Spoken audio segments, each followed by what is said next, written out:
Hello बच्चों, आप देख रहे हैं ट्रांसफॉर्म एकेडमी का यूट्यूब चैनल और हम लोग पढ़ रहे हैं TY BCom का सेमिस्टर 5 और चैप्टर का नाम है बायबैक ऑफ शेयर्स। बायबैक का हमने ऑलरेडी कुछ इंट्रोडक्शन देखा था, एक सम भी हमने कर लिया है। आज भी हम दूसरा क्वेश्चन करेंगे। उसके पहले मैं कुछ चीज़ें आपको बता दूँ, थोड़ा सा रिवीजन करवा दूँ। बायबैक होता क्या है? तो बायबैक मतलब अपने ही शेयर्स कंपनी वापस ले लेती है शेयर होल्डर्स से और उसके बदले में उनको क्या देती है? तो पैसा दे देगी उनका। अब ये जो पैसा देंगे इसमें दो चीज़ें इंक्लूड होती हैं। एक तो होता है उनका फेस वैल्यू, शेयर का फेस वैल्यू, और दूसरा होता है उसके ऊपर प्रीमियम। प्रीमियम कंपनी क्यों देती है? तो मार्केट प्राइस जो होता है वो फेस वैल्यू से नॉर्मली ज़्यादा ही होता है, तो उनको मार्केट प्राइस की इतना तो हमें देना पड़ेगा एटलीस्ट। तो मार्केट प्राइस क्या होता है? तो मार्केट प्राइस मतलब फेस वैल्यू प्लस थोड़ा बहुत प्रीमियम। तो हमें दो चीज़ें देना पड़ता है, फेस वैल्यू और प्रीमियम का अमाउंट। अब हमें इस चैप्टर में ये भी चीज़ पता करनी पड़ती है कि हम फेस वैल्यू और प्रीमियम का अमाउंट कहाँ से लाएंगे शेयर होल्डर्स को देने के लिए। तो हमारे पास वो देने के लिए कुछ रिजर्व्स अवेलेबल होते हैं और उन रिजर्व्स का नाम क्या है? तो बायबैक में हमें सेक्शन 68 ऑफ कंपनीज एक्ट में ही बताया गया है कि हम क्या क्या चीज़ें, कौन कौन से रिजर्व्स यूज़ कर सकते हैं बायबैक करने के लिए। तो उसमें होता है general reserve, profit and loss account और सिक्योरिटीज़ प्रीमियम। एक और चीज़ यूज़ की जाती है प्रोसीड्स ऑफ फ्रेश इशू, जिसको बोला था, मतलब नया शेयर इशू करो और उससे जो भी पैसा आएगा वो हम यूज़ कर सकते हैं। लेकिन फ़िलहाल हम उसको थोड़ा साइड में रखते हैं, फिलहाल हम इन तीनों पे ही कॉन्सेंट्रेट करेंगे, नहीं तो कन्फ्यूजन हो जाएगा। तो देखो, ये तीन चीज़ें हमें कंपनी के पास दी होती है, क्वेश्चन में दिया होता है, इसको ही हमें यूज़ करना है फेस वैल्यू और प्रीमियम को पे करने के लिए। इतना समझ में आया? तो हमें चार चीज़ें करनी है। देखो, हमें पता था ना, चार स्टेप्स, या फिर क्वेश्चन में रिक्वायरमेंट जो होती है ना वो चार टाइप की हो सकती है। नॉर्मली हमें जो दिया होता है ना वो तो जर्नल एंट्री देंगे और बैलेंस शीट, ये दो ही चीज़ें बोलेंगे। लेकिन क्वेश्चन हमें सॉल्व करने के टाइम पे क्या करना है? पहले बायबैक का अमाउंट निकालेंगे, अमाउंट ऑफ बायबैक। दूसरा होता है number of shares for buyback. तीसरा होता है जर्नल एंट्री और चौथा लास्ट होता है बैलेंस शीट। अब तक हमने देखा था बैलेंस शीट नहीं था क्वेश्चन में। आज के क्वेश्चन में भी बैलेंस शीट नहीं है, लेकिन बैलेंस शीट का एक छोटा सा पार्ट हमें बनाना पड़ेगा। तो वो क्या होता है वो देख लेंगे बाद में। फिलहाल सबसे पहले amount of buyback, number of shares और जर्नल एंट्री, ये तीन चीज़ें हम पढ़ेंगे। आज के क्वेश्चन में भी यही तीन चीज़ें हमें निकालना है। अब थोड़ा आगे बढ़ते, हम इंट्रोडक्शन में थे। इंट्रोडक्शन में हमने देखा था कि कुछ कंडीशंस होती, तो हम जब अकाउंटिंग करते हैं ना, तो इसमें हमारे पास अमाउंट जो निकालेंगे वो अमाउंट भी अगर हम निकालते ना तो कंडीशन ब्रेक नहीं होना चाहिए, इसका हमें ध्यान रखना पड़ता है। तो उसके लिए हमने एक फॉर्मेट बना के रखा है, तो वो फॉर्मेट में सभी कंडीशन लिखी हुई है, तो उसके हिसाब से हम कैलकुलेशन करेंगे। वो कैसा करना है वो तो हमें पता ही है। तो इस तरह से हम क्या करेंगे, पूरा क्वेश्चन सॉल्व करेंगे स्टेप बाय स्टेप। हम इसके बाद एक क्वेश्चन सॉल्व किए थे, सेम उसी तरीके से हम दूसरा भी क्वेश्चन सॉल्व करेंगे। तो चलो देखते हैं, हम लोग स्टार्ट करते हैं। इसमें दो टाइप का, पता है ना हम लोग क्या कर रहे थे, दो टाइप का क्वेश्चन पूछा था। ऑफर प्राइस क्वेश्चन में दिया होता है या फिर ऑफर प्राइस नहीं दिया होता है। फिलहाल हम कर रहे हैं ऑफर प्राइस गिवन वाला क्वेश्चन, तो उसका ही सेकेंड क्वेश्चन करेंगे आज। आपको बोर्ड पे दिख रहा होगा, एक क्वेश्चन लिखा है। क्वेश्चन को रीड करेंगे फिर सॉल्व करेंगे। देखो, सबसे पहले, following is the summarise balance sheet of Surya limited as on 31 March 2015। Surya limited company है, उसकी बैलेंस शीट दिया है। देखो, पहले लायबिलिटीज उसमें दिया है 16 lakhs equity shares of ₹10 each, ₹8 paid up. 10 का फेस वैल्यू शेयर का और ₹8 पे कर दिया। देखो, एक कंडीशन था। देखो, सबसे पहले हमने देखे थे कि शेयर जब बायबैक किया जाता है ना, तो वो शेयर फुल्ली पेड अप होना ज़रूरी है। ये सबसे पहला कंडीशन हमने देखा था। और यहाँ पर देखो ₹8 पेड अप लिखा है, इसका मतलब ये पार्टली पेड अप शेयर हुआ। तो हमने एक चीज़ पढ़ा था कि शेयर को जब तक फुल्ली पेड अप नहीं करेंगे बायबैक नहीं कर सकते। तो इसका मतलब यहाँ पे पता चलता है कि ये शेयर पार्टली पेड अप है और इसको फुल्ली पेड अप करना ज़रूरी है। तो क्या करेंगे हम, जब भी बायबैक करेंगे ना, तो शेयर को फुल्ली पेड अप पहले कर लेंगे, उसके बाद सोल्यूशन पे जाएंगे। अब ये फुल्ली पेड अप करेंगे कैसा? तो शेयर को फुल्ली पेड अप कैसे किया जाता है? कॉल करके। तो एक कॉल करने का और कॉल मनी रिसीव्ड, ये दो एंट्री हमें पास करना ज़रूरी है। वो कब? जब हम जर्नल एंट्रीज पास करेंगे। लेकिन जब हम ये फॉर्मेट में पहला वाला पार्ट सॉल्व करते हैं, तब क्या करना है फिर? तब हमें ऐसे ही कंसीडर करना है कि शेयर फुल्ली पेड अप हो चुका है, क्योंकि जब तक शेयर फुल्ली पेड अप होता नहीं है तब तक बायबैक का प्रोसेस स्टार्ट नहीं हो सकता ना। तो हम जब ये सॉल्व करेंगे ना तो हमें ये पकड़ के चलना है, ये समझ के चलना है कि हमारा शेयर फुल्ली पेड अप हमने कर लिया है। तो एक ये चीज़ ध्यान में रखना, और ये इस क्वेश्चन में थोड़ा अलग है, बाकी ऑलमोस्ट सेम है। आगे बढ़ते हैं। प्रॉफिट एंड लॉस अकाउंट, ये क्या है? Profit and loss account free reserves का पार्ट है। सिक्योरिटीज प्रीमियम, ये भी फ्री रिजर्व्स का पार्ट है। 10% डिबेंचर्स, ये क्या है? डेट, डेट याद है? Long term borrowings, secured unsecured long term borrowings, debts, यहाँ पर ये काम आएगा। तो 10% डिबेंचर। फिर बैंक टर्म लोन, बैंक का भी टर्म लोन है, बोला नहीं है शॉर्ट टर्म लॉन्ग टर्म, लेकिन बैंक लोन है, नहीं बोला है तो हम अज्यूम करेंगे इसको कि ये लॉन्ग टर्म है और ये डेट का पार्ट है। तो डेट में दो चीज़ें मिल गई अपने को। नेक्स्ट क्रेडिटर्स, क्रेडिटर्स क्या होता है? शॉर्ट टर्म लायबिलिटी है ना, ये शॉर्ट टर्म है तो ये हमारे डेट्स में नहीं आएगा, मतलब इसको इग्नोर करेंगे तो भी चलेगा। असेट में आते हैं land and buildings, plant and machinery, furniture, investment, debtors, bank balance, stock. इसमें से हमारे काम का ज़्यादा कुछ नहीं है, हमें बस एक बैंक बैलेंस देखना है बस, और उसके बाद आगे द कंपनी, उसके बाद देखो बैलेंस शीट खत्म होती है, उसके बाद देखो एडिशनल इन्फॉर्मेशन दिया हमें, और उसमें क्या दिया है? The company decides to buy back maximum number of equity shares. Company ने डिसाइड किया कि मैक्सिमम नंबर ऑफ शेयर्स जितना कर सकते हैं उतना बाय बैक करेंगे। As may be permitted at a price of ₹20 per share, at a price of 20 per share. ये 20 क्या है? ये 20 है offer price. Buyback eight a price of 20, मतलब ये 20 ऑफर प्राइस है, 20 रुपये में शेयर कंपनी बायबैक करेगी। लेकिन एक्चुअल में तो 10 का ही फेस वैल्यू ना, तो इसका मतलब क्या हुआ? 20 के दो पार्ट हो गए, 10 रुपये फेस वैल्यू और 10 क्या हो गया? प्रीमियम। तो ऑफर प्राइस गिवन वाला क्वेश्चन था, ये ऑफर प्राइस 20 है, being the current market price. और 20 रुपया क्यों हम लोग ऑफर करें उनको? कि मार्केट प्राइस भी 20 ही था। आगे, assuming that the buyback is actually carried out, you are required to first, क्या चाहते वो लोग, क्या हम करें कि pass journal entries, pass necessary journal entries in the books of the company, मतलब जर्नल एंट्री बोला वो लोग ने करने। बी में बोला है प्रिपेयर नोट्स टू अकाउंट्स। ये नोट्स टू अकाउंट्स क्या है मैं बताता हूँ, पहले पढ़ लेते हैं। Prepare what? Prepare notes to accounts of share capital and surplus and reserve surplus as they would appear in notes to accounts forming part of balance sheet of Surya Limited as on 31st March 15. Do not prepare the balance sheet. अब ये पूरा जो paragraph है ना, इसका मैं मतलब समझाता हूँ आपको। हमें ना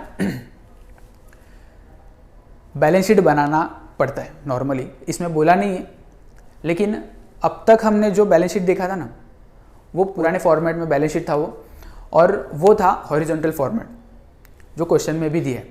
लेकिन हमें जो सॉल्व करना है ना, सॉल्यूशन हमें देना पड़ता है नए फॉर्मेट में, वर्टिकल फॉर्मेट में, शेड्यूल 3 के हिसाब से। तो शेड्यूल 3 का फॉर्मेट ये जो है ना हमें काम आने वाला है, लेकिन आज नहीं, क्योंकि आज के लेक्चर में, आज के क्वेश्चन में हमें बोला नहीं उन्होंने। इस फॉर्मेट के हिसाब से हम पहले कैसा पूरा डिटेल में लिखते थे, लायबिलिटीज़ में हर एक चीज़ लिखते थे। नए फॉर्मेट में ऐसा नहीं है, इसमें कुछ हेडिंग्स हैं और हेडिंग्स में भी सब हेडिंग्स है। जैसे शेयर कैपिटल, ये एक हेडिंग हो गया, ये हमें बैलेंस शीट में लिखना है, लेकिन शेयर कैपिटल में जो और डिटेल है, जैसे शेयर कैपिटल में इक्विटी शेयर आता है, प्रेफरेंस शेयर आता है, तो ये दोनों जो डिटेल है ना वो हमें एक अलग से लिखना पड़ता है, जिसको कहा जाता है notes to accounts. Reserve surplus में भी नॉर्मली हम क्या करते हैं, हेडिंग देके लिख देते हैं, profit and loss, securities premium, P&L वगैरह वगैरह, जितने भी रिजर्व्स है सब बैलेंस शीट में लिखते हैं। नए फॉर्मेट के हिसाब से क्या करना है, सिर्फ हेडिंग ही लिखना है, रिजर्व्स एंड सरप्लस, और उसका जो डिटेल है ना वो अलग से नीचे नोट्स टू अकाउंट्स में लिखना है। तो समझ गया होगा आपको। तो देखो इन्होंने क्या बोला, हमें दो ही नोट्स टू अकाउंट्स बनाना है, एक है शेयर कैपिटल का और दूसरा रिजर्व एंड सरप्लस का। और लास्ट में बोला है do not prepare balance sheet, balance sheet नहीं बनाना है, ये दो नोट्स टू अकाउंट्स ही बनाना है। तो हम उतना ही बनाएंगे, कैसा बनाना है वो हम बाद में देख ही लेंगे। फिलहाल आइडिया आ गया होगा आपको, बैलेंस शीट कैसे बनाते हैं, उसका फॉर्मेट क्या है, ये हम जब भी सम आएगा तब थोड़ा डिटेल में पढ़ेंगे, अभी फिलहाल उतने की ज़रूरत नहीं है। चलो क्वेश्चन यहाँ पे ही ख़त्म हो जाता है। अब इसको हम लोग सॉल्व करेंगे। तो देखो बोला था ना कि इसमें कुछ ज़्यादा अलग है नहीं, इसमें पूरा सेम है, थोड़ा एक अलग पार्ट क्या था, ये लास्ट में जो नोट्स टू अकाउंट्स था ना वो एक बनेगा, और स्टार्टिंग में हमें एक चीज़ का ध्यान रखना है कि ये शेयर पार्टली पेड अप है, इसको हमें फुल्ली पेड अप करना ज़रूरी है। तो चलो सॉल्व करते, स्टेप्स वही रहेगा। पहले हम क्या करेंगे, अमाउंट ऑफ बायबैक निकालेंगे। मैंने ऑलरेडी फॉर्मेट बना दिया हूँ, फॉर्मेट में सभी कुछ लिखा हुआ है, इसमें से जो जो चीज़ हमें क्वेश्चन में दिया है हमें बस यहाँ पे फिल करना है। तो देखो 4 कंडीशन पता है ना, पहले फ्री रिजर्व्स, दूसरा क्या है 25% ऑफ ओन फंड्स, ये भी कंडीशन है, तीसरा own funds minus half of debts, इससे क्या होता है ये 2:1 का डेट इक्विटी रेशियो मेंटेन करने के लिए फॉर्मूला बना के रखा है हमने, और last number of equity shares 25% होना चाहिए वो condition into offer price. Solve करते हैं। सबसे पहले फ्री रिजर्व ढूंढेंगे, तो जनरल रिजर्व को क्वेश्चन में कितना दिया है एक एक करके लिखेंगे जनरल रिजर्व, लेकिन क्वेश्चन में तो जनरल रिजर्व है ही नहीं, तो क्या करेंगे, नहीं दिया है तो नहीं लिखेंगे। फिर है profit and loss account 1 crore 20 lakh,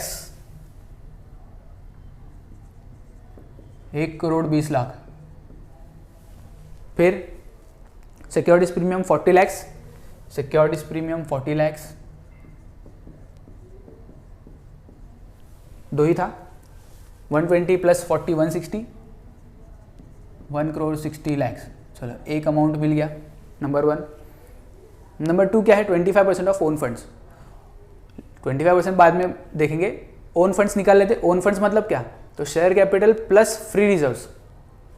share capital में देखो 2 कैपिटल होते हैं, इक्विटी और प्रेफरेंस। क्वेश्चन में क्या क्या दिया है, इक्विटी शेयर्स ही दिया है ना, सिर्फ इक्विटी शेयर्स है।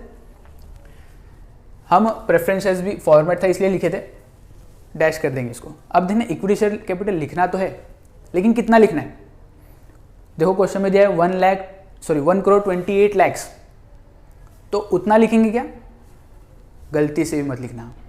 एक चीज़ ध्यान में रखना, हमने अभी पढ़े थे कि जब भी शेयर पार्टली पेड अप होता है, हम क्वेश्चन जब सॉल्व करेंगे ना, तब हमें ये फुल्ली पेड अप हो गया है ये समझ के ही करना है। तो क्वेश्चन को शेयर्स को पहले फुल्ली पेड अप करेंगे और फिर हम लोग इसमें अमाउंट लिखेंगे। तो देखो ऑलरेडी 1 करोड़ 28 लाख क्वेश्चन में दिया है, एक शेयर पे कितना आने का बाकी है अभी भी, तो अभी भी 2 रुपये आने का बाकी है। मतलब मैं इधर वर्किंग में लिखता हूँ समझाने के लिए, हमारे पास शेयर्स कितने हैं, देखो 2 रुपये का एक कॉल था, पेंडिंग अमाउंट इतना ना unpaid, into 16 lakh, number of shares कितने हैं 16 लाख, तो 16 लाख नंबर ऑफ शेयर्स पे 2 रुपया मंगा है, तो 16 लाख शेयर्स इंटू 2 32 लाख। देखो 32 लाख और मंगा है ना, ऑलरेडी हमारे पास था 1 करोड़ 28 लाख, तो 1 करोड़ 28 लाख प्लस 32 ये हो जाएगा 1 करोड़ 60 लाख। समझा आपको ये, तो ये इंपॉर्टेंट था, इसमें यहाँ पर मिस्टेक मत करना बस। देखो शेयर कैपिटल मिल चुका है, प्रेफरेंस शेयर तो था ही नहीं, मतलब टोटल शेयर कैपिटल भी 1 करोड़ 60 लाख हुआ। अब हमें क्या निकालना है, फ्री रिजर्व्स, वो तो ऑलरेडी है ना 160, देखो फिर से कैलकुलेशन करने की जरूरत नहीं है। अब निकालेंगे हम, देखो a प्लस बी, ये a था ये b था, a ये b, 160 3 crore 20 lakh. Total own funds मिला में, टोटल ओन फंड्स कितना है 3 करोड़ 20 लाख, लेकिन इसका हमें क्या करना है 25% निकालना है। तो देखो इसका 25% निकाल दें, कितना हो जाएगा 80 लाख,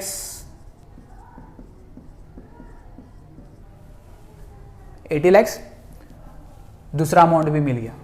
तीसरा amount own funds minus half of debts, एक एक करके लेते हैं। ओन फंड्स देखो ऑलरेडी हमारे पास है, अब भी निकाला था, ये ओन फंड्स 320, इसको लिख लेंगे हम लोग 3 crore 20 lakh minus half of what, half of debts. और डेट्स क्या था, देखो एक बैंक लोन वगैरह कुछ था, क्वेश्चन में देखना 10% debentures 40 lakh, bank term loan 40 lakh, कितना हुआ 40 40 80, लेकिन 80 का हाफ, टोटल 80 है ना, 80 का हाफ करके माइनस कर देंगे इसमें से, कितना होता है 80 का हाफ, 40 लैक्स, तो 3 करोड़ 20 लैक्स माइनस 40 लैक्स, 320 माइनस 40 कितना होता है 280, तो ये मिल गया हमें 2 crore 80 lakhs, amount number 3। Last है 25% of number of equity shares. Already हमारे पास कुछ इक्विटी शेयर्स है ना, कितने हैं क्वेश्चन में देखो 16 लैक्स, तो 25% किसका, तो 25% of 16 lakhs, 25% of 16 lakhs into offer price question में दिया है 20 रुपया, अभी देखे थे हम लोगों ने, तो ये कितना हो गया देखो 16 लैक्स का 25% कितना होता है 4 लैक्स इंटू 20, तो 4 लैक्स इंटू 20 ये हो जाएगा 80 लैक्स,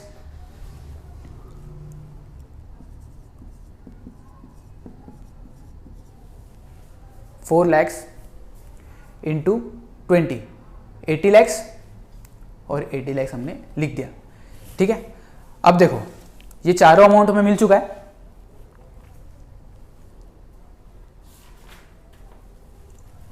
ये चारों अमाउंट हमें मिल चुका है। अब इसका करना क्या है, amount of buyback is equal to lower of this 4। अब ये चारों में से जो भी कम रहेगा, यहाँ पे 80 है, ये 280 तो सबसे ज़्यादा है, 80 और ये 160, इसको भी छोड़ दो, इसको भी छोड़ दो, ये 80 कम है ना सबसे, तो कौन सा वाला 80 लिया है, तो कोई भी लो, बात एक ही है। तो हमें मिल गया अमाउंट ऑफ बायबैक 80 लैक्स। ये हुआ हमारा स्टेप नंबर 1। अमाउंट के बाद number of shares for buyback. Number of shares for buyback कैसे निकलता है, फॉर्मूला ऑलरेडी लिखा है, देखो अमाउंट ऑफ बायबैक जो अभी मिला था ना, उसको डिवाइड करेंगे ऑफर प्राइस से, तो 80 लैक्स अपॉन ऑफर प्राइस 20, कितना शेयर्स हो जाएगा ये 4 लैक्स, कैलसी भी इसको कर लेना, 4 लैक्स आंसर आएगा। ये हुआ हमारा दूसरा पार्ट का आंसर। अब हम करेंगे, देखो 2 इंपॉर्टेंट चीजें थी, इसके ऊपर ही पूरा क्वेश्चन डिपेंड है। अमाउंट मिल गया, उसके बाद नंबर ऑफ शेयर्स। अब बस हमें आगे जर्नल एंट्रीज करना है। अब हम जर्नल एंट्री स्टार्ट करेंगे। एक चीज हमने देखा था, 4 जो एंट्रीज है ना, वो कंपलसरी करना ही पड़ता है। 4 एंट्रीज कौन कौन सी थी, बायबैक अमाउंट ड्यू, उसके बाद जो प्रीमियम है ना पहली एंट्री में, उसको राइट ऑफ करने की एंट्री, प्रीमियम राइट ऑफ। तीसरा पेमेंट ऑफ अमाउंट, मतलब बायबैक का पेमेंट किया हमने। और लास्ट है सीआरआर क्रिएशन का, क्रिएट सीआरआर, ये लास्ट एंट्री था। ये 4 एंट्री तो आई गई, लेकिन इसमें कुछ एडिशनल एंट्री आने वाला है इस सम में। और वो कौन सा एंट्री था, वो था शेयर को फुल्ली पेडअप करने का। याद है यहाँ पे हमने देखो 160 कर दिया था 128 को, और ये क्यों हुआ था, क्योंकि शेयर को पार्टली पेडअप से फुल्ली पेडअप कर दिया था। और एंट्री किस चीज़ का आएगा फिर, कॉल मनी रिसीव्ड का, मतलब जो हमने 20 रुपये का 2 रुपये का कॉल किया है ना, वो एक एंट्री हमें पास करना पड़ेगा। अब वो एक ट्रांजैक्शन को 2 एंट्री में करना पड़ता है, ये आपको पता ही होगा, SYB को हमने किया था शेयर्स में, इशू ऑफ शेयर्स में। तो वो जो कॉल मनी रिसीव्ड है उसको हम 2 एंट्री में पास करेंगे, एक अमाउंट ऑफ कॉल ड्यू और दूसरा अमाउंट ऑफ कॉल रिसीव्ड। ठीक है, तो एंट्री नंबर 1 मैं लिखता हूँ,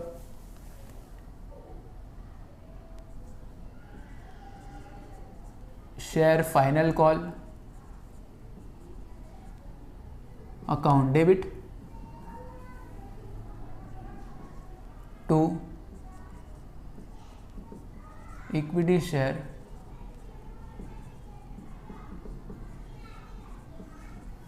कैपिटल अकाउंट। मैं इसको एक्सप्लेन करता हूँ, पहले मैं लिख लेता हूँ। कैलकुलेशन हमने कर लिया था, ये था 16 lakh into 2 32 lakhs,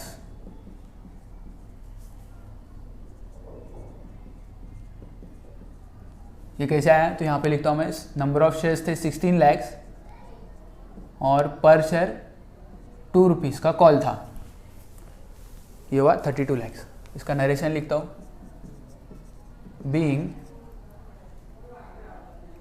final call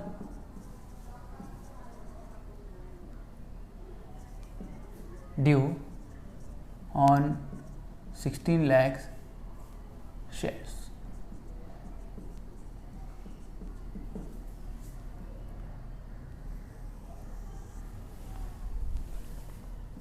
ये कॉल ड्यू की एंट्री है। देखना, अब तक हमें पैसा मिला नहीं है, दो पार्ट में करते ना, मिला नहीं है, मिलता तो हम लोग बैंक डेबिट में लिखते, मिला नहीं है, बस हमने क्या किया है, कॉल करके रखा है, ड्यू किया है, तो इसलिए हम एक टेम्पररी अकाउंट बनाते हैं। डेबिट में पैसा आता तो बैंक लिखते ना, डेबिट में अगर पैसा आता तो डेबिट बैंक को करते, बैंक अकाउंट डेबिट करते, लेकिन पैसा आया नहीं अब तक, सिर्फ ड्यू किया है, इसलिए डेबिट में हमने क्या किया, एक टेम्पररी अकाउंट बना के रखा फाइनल कॉल का।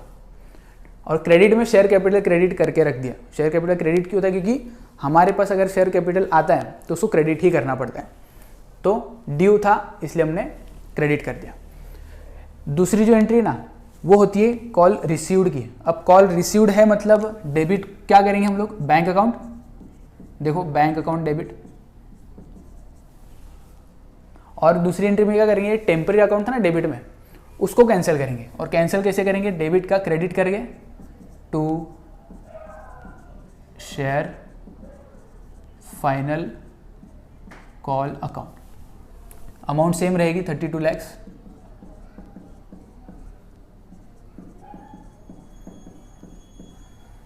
नरेशन में लिखेंगे बीइंग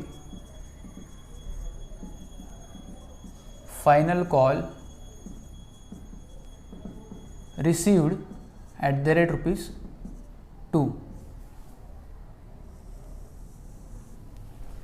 देखना, ये दो एंट्री इसमें अलग थी और वो कैसा पास करना है वो ध्यान से देख लेना, ठीक है, एक्सप्लेन कर दिया हूं मैंने। नंबर 3, अब इसके बाद जो भी एंट्री ना वो अपनी वही रहेगी, नॉर्मल जो 4 एंट्री हम लोग नॉर्मली पास करते हैं ना वही एंट्री रहेगी। तो उसमें पहली एंट्री क्या थी, याद करना इसको। सबसे पहले है amount of buyback due. Due मतलब बायबैक करे, शेयर कैंसिल करने की एंट्री। तो शेयर कैंसिल होते हुए तब होता क्या है, शेयर कैपिटल डेबिट होता है। शेयर कैपिटल लिखने से अच्छा हम लोग लिखेंगे equity share capital, equity share capital account debit. एक और चीज़ डेबिट करते हैं और वो क्या होता है, प्रीमियम जो हम देते हैं ना एक्स्ट्रा वो, और वो डेबिट क्यों करें हम लोग, क्योंकि हमारे लिए वो एक्स्ट्रा लॉस है। Premium on buyback account debit, है ना। हमने देखा ना, दो चीज़ें हम लोग दे रहे हैं उनको, फेस वैल्यू भी दे रहे, उसके लिए शेयर कैपिटल डेबिट किया, प्रीमियम दे रहे, उसके लिए प्रीमियम ऑन बायबैक डेबिट किया। और 2 equity share holders account. Credit में इक्विटी शेयर होल्डर क्यों किया, ये एक टेम्पररी अकाउंट हमने क्रिएट किया है, क्योंकि ड्यू है ना, ड्यू में हम लोग एक टेम्पररी अकाउंट क्रिएट करते हैं, लास्ट में पेमेंट करने के टाइम पे इसको हम लोग कैंसिल करेंगे डेबिट करके। तो फिलहाल अभी पैसा जा नहीं रहा है, पैसा जाता तो क्या होता, बैंक क्रेडिट होता, तो अभी फिलहाल ड्यू है, इसके लिए बैंक के जगह पे equity share holder debit credit कर दिया। अमाउंट का कैलकुलेशन पता ही अपने को, देखो अमाउंट कितना था टोटल 80, लेकिन इसके दो पार्ट है, याद है ना, ये 20 के जैसे दो पार्ट है। ऑफर प्राइस जो 20 रुपये है उसका 10 रुपये फेस वैल्यू है आधा और 10 रुपये प्रीमियम है, तो 80 lakhs का भी दो पार्ट हो जाएगा, 40 lakhs फेस वैल्यू और 40 lakhs प्रीमियम। ये कैसा है मैं ये भी बता देता हूँ। टोटल अमाउंट हम लोग पे करेंगे 80 lakhs, मतलब ये पेएबल है एक्चुअल में। देखना अब ये कैसा है, ब्रैकेट में लिखता हूँ मैं यहाँ पे। नंबर ऑफ शेयर्स बायबैक के कितने थे, 4 lakhs, 4 lakhs। और शेयर कैपिटल में हमेशा फेस वैल्यू लिखा जाता है, ये अपने को पता ही है। तो फेस वैल्यू कितना है, देखो ये 20 जो है, ऑफर प्राइस 20, इसके दो पार्ट है, 10 रुपया फेस वैल्यू है और 10 रुपया क्या है, प्रीमियम। 10 फेस वैल्यू 10 प्रीमियम, तो फेस वैल्यू 10 और यहाँ पे भी same 4 lakh number of shares थे, प्रीमियम कितना 10 रुपया, 10 प्रीमियम और 10 फेस वैल्यू, और नंबर ऑफ शेयर्स से मल्टीप्लाई कर दिया, अमाउंट आ गया। नरेशन पता ही आपको, being amount of buyback due to shareholders. ठीक है, ये था entry number 3, amount of buyback due. इसके बाद क्या था, ये प्रीमियम ऑन बायबैक जो लॉस है उसको हमें राइट ऑफ करना है। मतलब ये अमाउंट हमने लाया कहाँ से, तो एक चीज़ हमने पढ़ा था कि प्रीमियम जो है उसको सिक्योरिटी प्रीमियम से ही लेना पड़ता है। तो हमारे पास है ना सिक्योरिटी प्रीमियम, देखो प्रीमियम ऑन बायबैक कितना है 40 लाख, अपने पास प्रीमियम कितना है क्वेश्चन में भी दिखेगा, यहाँ से मिल जाएगा 40 लाख है। सफिशेंट है तो हम लोग दे देंगे इसको। देखो कितना, कैसे करेंगे, ये प्रीमियम राइट ऑफ करना मतलब डेबिट का क्रेडिट करेंगे। तो फिर डेबिट में क्या, जिसको राइट ऑफ करना है क्या राइट ऑफ करेंगे, सॉरी कहाँ से यूटिलाइज करेंगे, सिक्योरिटीज प्रीमियम से। तो securities premium account debit, securities premium account debit, जिसको यूटिलाइज किए वो डेबिट करना है, to premium on buyback, premium buyback debit का क्रेडिट हो गया राइट ऑफ, और सिक्योरिटीज प्रीमियम जिसको यूटिलाइज किए उसको डेबिट कर दिया। अमाउंट पता ही हमको 40 लाख था। नरेशन सिंपल है, बीइंग प्रीमियम ऑन बायबैक, इसको राइट ऑफ लिखो या तो फिर एडजस्टेड, कुछ भी लिखो चलेगा, एडजस्टेड फ्रॉम सिक्योरिटीज प्रीमियम। ठीक है, ये हमारी जो 4 एंट्रीज थी ना उसमें की दूसरी एंट्री, पहली तो एडिशनल है पहली और ये दूसरी फिर। एंट्री नंबर 3 क्या था अपना, मतलब अभी इसमें नंबर 5 हो जाएगा। इसमें था पेमेंट, हम जो अमाउंट पेबल लिख के रखे ना 80 लाख, इसको अब हम पेमेंट करेंगे। पेमेंट करते तब होता क्या है, हमसे पैसा जाता है, बैंक अकाउंट क्रेडिट हो जाएगा, बैंक क्रेडिट बराबर। लेकिन जो हमने टेम्पररी अकाउंट बना के रखे थे ना शेयर होल्डर का, यहाँ पे पेबल में, उसको अब डेबिट करना पड़ेगा। तो देखो equity share holders account debit, और पैसा गया तो बैंक क्रेडिट हो जाएगा, तो बैंक अकाउंट क्रेडिट में अमाउंट वही 80 लाख। और एक चीज़ बता दूं मैं, इसमें कोई ये जो टेम्पररी अकाउंट होता है ना, इक्विटी शेयर होल्डर्स की जगह पे कोई दूसरे नाम से भी अकाउंट बना सकते हैं, शेयर बायबैक अकाउंट, ये भी कभी कभी कोई लिखता है, तो वो भी गलत नहीं है, टेम्पररी अकाउंट ही बनाना हमें, नाम चल जाएगा दूसरा भी। नरेशन लिखते हैं being amount of buyback paid.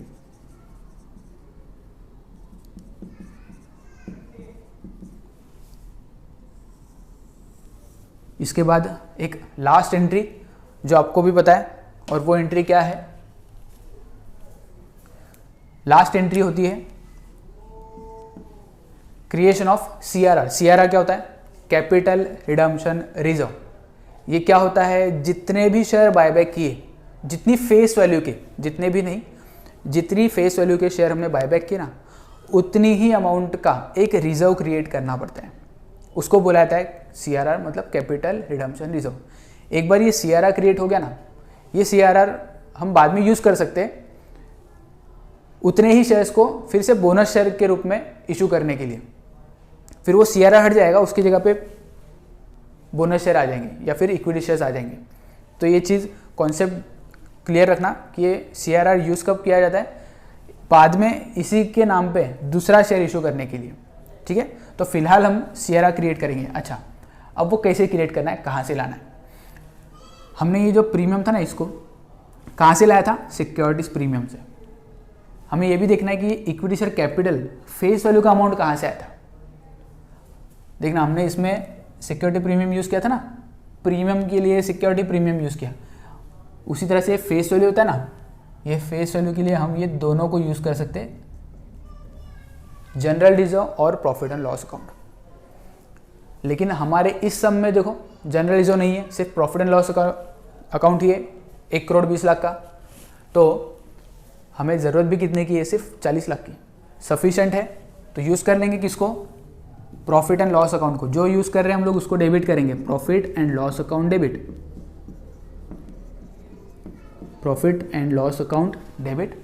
और 2 CRR क्रिएट करें, मतलब कैपिटल रिडम्पशन रिजर्व, या फिर CRR लिख देंगे।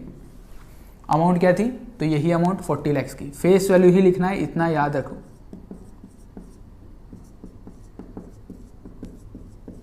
नरेशन लिखेंगे, बीइंग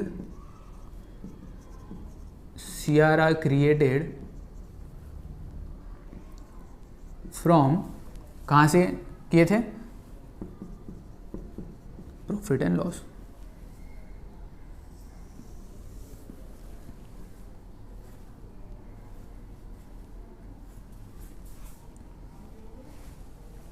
इसी के साथ अपनी जर्नल एंट्रीज यहाँ पर ख़त्म होती है। एक लास्ट चीज़ जो उन्होंने क्वेश्चन में पूछी है, छोटा सा पार्ट बाकी है, अब वो करेंगे हम लोग। और वो क्या है, तो 2 नोट्स टू अकाउंट्स उन्होंने बनाने बोले थे, तो वो 2 नोट्स टू अकाउंट्स हम लोग बना लेते हैं। मैं ये रफ़ कर देता हूँ क्योंकि हमें ज़रूरत पड़ेगी जर्नल एंट्रीज की, ठीक है। तो रफ़ करने वाला हूँ क्योंकि हमें आगे का सॉल्व करना है क्वेश्चन, तो पूरा लिख लो, उसके बाद फिर हम आगे का सॉल्व करेंगे। पॉज करके लिख लेना। जर्नल एंट्रीज के बाद हमें बनाने बोला गया है नोट्स टू अकाउंट्स। देखा, क्वेश्चन का ही सेकंड पार्ट है। क्वेश्चन का सेकंड पार्ट क्या है, प्रिपेयर नोट्स टू अकाउंट्स। हमें अभी नोट्स टू अकाउंट्स बनाने तो बोला, लेकिन कैसा बनाना पड़ता है, इसका कोई फॉर्मेट नहीं है फिक्स, बस हमें एक हेडिंग लिख देना है। पार्ट ए में जर्नल एंट्रीज था, पार्ट बी का हम लोग डिस्कस कर रहे हैं अभी। हमें बस थोड़ा हेडिंग देना है, एक नोट्स टू अकाउंट्स, और इसमें 2 ही नोट्स टू अकाउंट्स बनाने बोला है। एक है शेयर कैपिटल और दूसरा है रिजर्व्स एंड सरप्लस। एक एक करके लिखेंगे हम लोग। पहला है शेयर कैपिटल। ये नोट्स टू अकाउंट्स होता क्या है, ये हमने पहले ही देखा था। इसमें हमें पूरा शेयर कैपिटल का डिटेल लिखना है। हमारे पास कितने नंबर ऑफ शेयर्स है, फेस वैल्यू कितना है, पेड अप अमाउंट कितना है, उसका अमाउंट कितना है, ये सब हमें डिटेल यहाँ पे लिखना है, इसको देखना। और शेयर कैपिटल के पार्ट कुछ कैटेगरी से पता है ना, ऑथोराइज शेयर कैपिटल होता है, इशूड होता है, सब्सक्राइब होता है। तो ऑथोराइज के बारे में कुछ बोला नहीं है, तो हम सीधे सीधे लिखना स्टार्ट करेंगे, इशूड,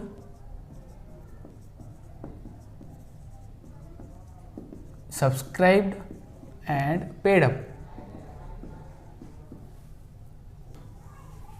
एक ऑथोराइज होता है और दूसरा होता है issued, subscribe and paid up. मतलब पूरा इशू कर दिया था, सब्सक्राइब भी हो चुका है और पेड अप भी है, क्योंकि अभी देखे ना फुल्ली पेड अप है ये, तो पेड अप इसको बोला जाता है, कितना पेड अप हुआ है।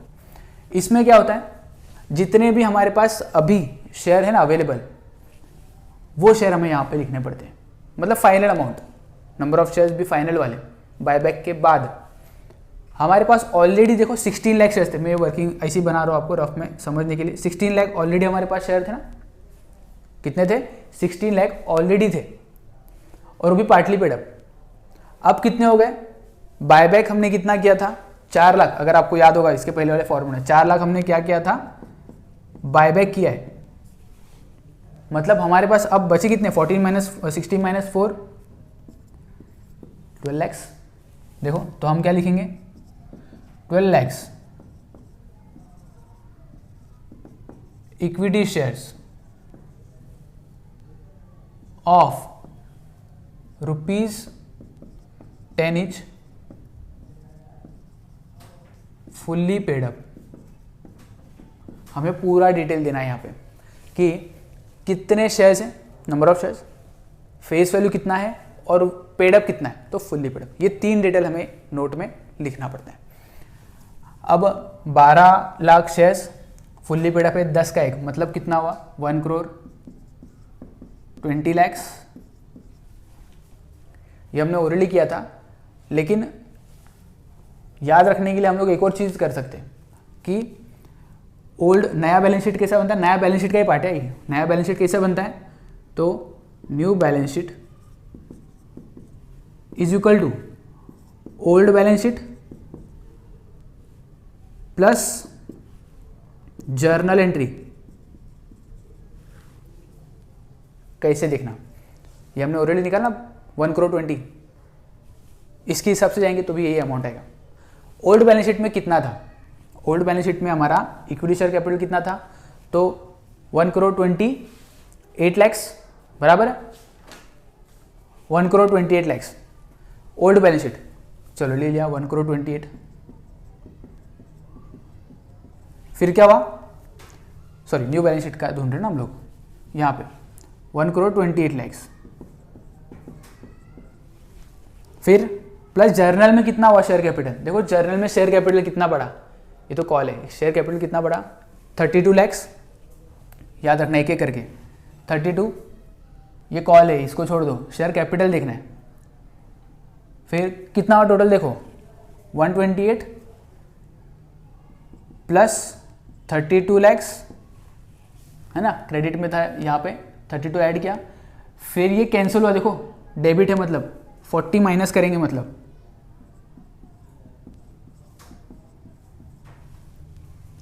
128 प्लस 32 160, 160 माइनस 40, ये माइनस है, कितना हुआ 120 आया ना। तो वही करना है, न्यू बैलेंस शीट में जो भी अमाउंट है वो कैसा आएगा, old balance sheet plus journal entries. Next equity share हो गया, प्रेफरेंस शेयर है क्या क्वेश्चन में, तो प्रेफरेंस शेयर है ही नहीं, मतलब ये वाला जो नोट है यहीं पे खत्म हो जाता है। इसको मैं रफ करता हूँ, नोट नंबर 1 हो गया। Note number 2 reserves and surplus. Reserves and surplus में क्या क्या आता है, तो क्वेश्चन में जो दिया था ना profit and loss account, securities premium वगैरह वगैरह, तो हम एक एक करके लेंगे। पहले क्वेश्चन में क्या दिया था, सिक्योरिटीज प्रीमियम, देखना पहले हम लिखेंगे सिक्योरिटीज प्रीमियम। अभी अमाउंट मिलती कैसे, नया वाला अमाउंट क्या है, कैसे मिलता है, अभी देखा था हमने ओल्ड बैलेंस शीट में का अमाउंट और जर्नल एंट्री का अमाउंट, इसको ही करना है हमें एडलेस। तो देखो ऑलरेडी कितना था securities premium, old balance sheet में 40 लाख, ओल्ड बैलेंस शीट में 40 लाख, ठीक है, ओल्ड बैलेंस शीट का लिख लिया। अब देखते हैं जर्नल में सिक्योरिटीज प्रीमियम कितना है। सिक्योरिटीज प्रीमियम देखना है, ये प्रीमियम ऑन बायबैक नहीं, सिक्योरिटीज प्रीमियम देखना। डेबिट में है मतलब क्या है, मतलब ये कैंसिल हो गया ना, तो ये माइनस हमने क्या किया, प्रीमियम ऑन बायबैक। ये वैसे क्वेश्चन में दिखाने की ज़रूरत नहीं है, समझाने के लिए मैं बता रहा हूँ। हम डायरेक्ट भी इसको 0 अगर लिख देंगे या फिर सिक्योरिटीज प्रीमियम नहीं लिखेंगे तो भी चल जाएगा। चलो ये हो गया ए। दूसरा क्या था, profit and loss. Profit and loss पहले था, वैसे आगे पीछे चल जाएगा, ऐसी कोई बात नहीं है। प्रॉफिट एंड लॉस अकाउंट क्या करते हैं हम, पहले ओल्ड बैलेंस शीट का अमाउंट लिखेंगे। ओल्ड बैलेंस शीट में कितना था 1,20,00,000 लाख, क्या था फॉर्मूला, ओल्ड बैलेंस शीट। फिर उसके बाद हमें क्या करना है, जर्नल एंट्रीज को ऐड मतलब लिटरली ऐड मत कर देना, वो डेबिट और क्रेडिट देखना है पहले।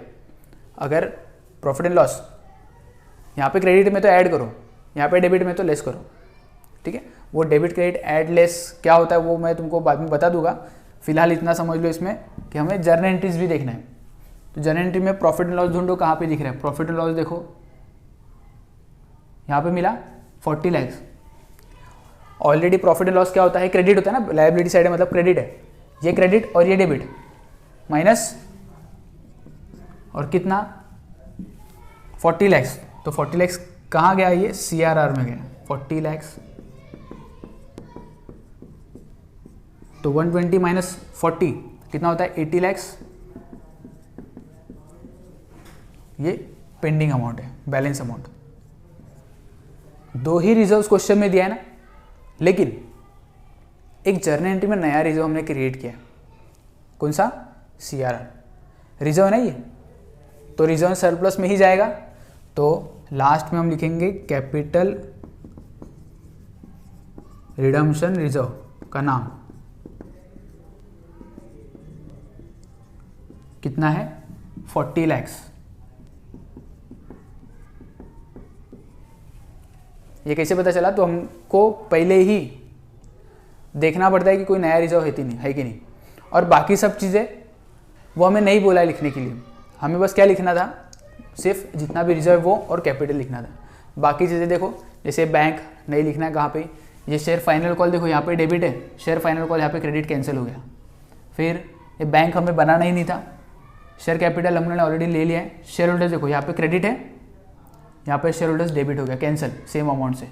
फिर प्रीमियम ले लिया, ये प्रीमियम बायबैक दोगे, यहाँ पे क्रेडिट है ना, तो यहाँ पे डेबिट है, कैंसिल हो गया। ये बैंक हमें बनाना नहीं है, प्रॉफिट लॉस ऑलरेडी ले लिया हमने और CRR भी ले लिया। तो इस तरह से हम लोग क्या करेंगे, अमाउंट को ऐड करेंगे। ये आउटर कॉलम 80 + 40 120। इस तरह से हमारा ये क्वेश्चन कंप्लीट हो जाता है। ये पार्ट बी था क्वेश्चन में पूछा हुआ। पार्ट ए जर्नल पूछा था, पार्ट बी में नोट्स टू अकाउंट्स पूछा था।